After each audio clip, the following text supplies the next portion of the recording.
And the conclave will be held at the Sistine Chapel, where popes have been elected for the past several hundreds of years.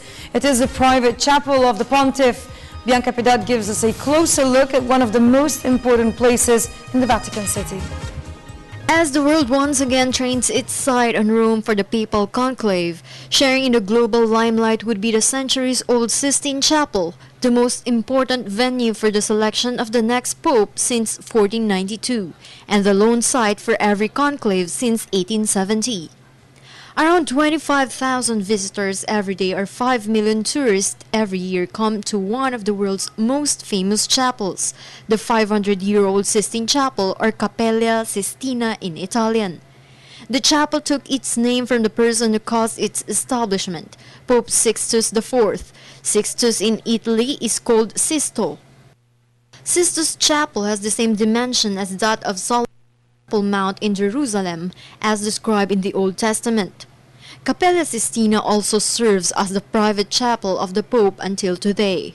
Inside the structure are the celebrated frescoes of Michelangelo and Botticelli, which illustrate the stories of Moses and Jesus Christ.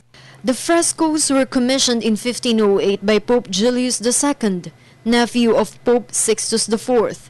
The original plan for the fresco was to include the 12 apostles, but Michelangelo vetoed this. The Italian Renaissance artist started his fresco on the ceiling of the Sistine Chapel in July 1508, and it was subsequently unveiled in October 1512.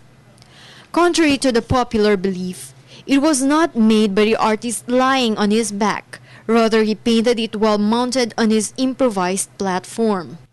Michelangelo also did the wide fresco of the Last Judgment at the altar wall of the Sistine Chapel between 1536 and 1541. It was in 1564 when artist Daniele de Voltaire added draperies on the prominent nudes of Michelangelo. Today, the frescoes of the Sistine Chapel remains one of the most iconic masterpieces of the Italian Renaissance. For People's Television, Bianca Piedad.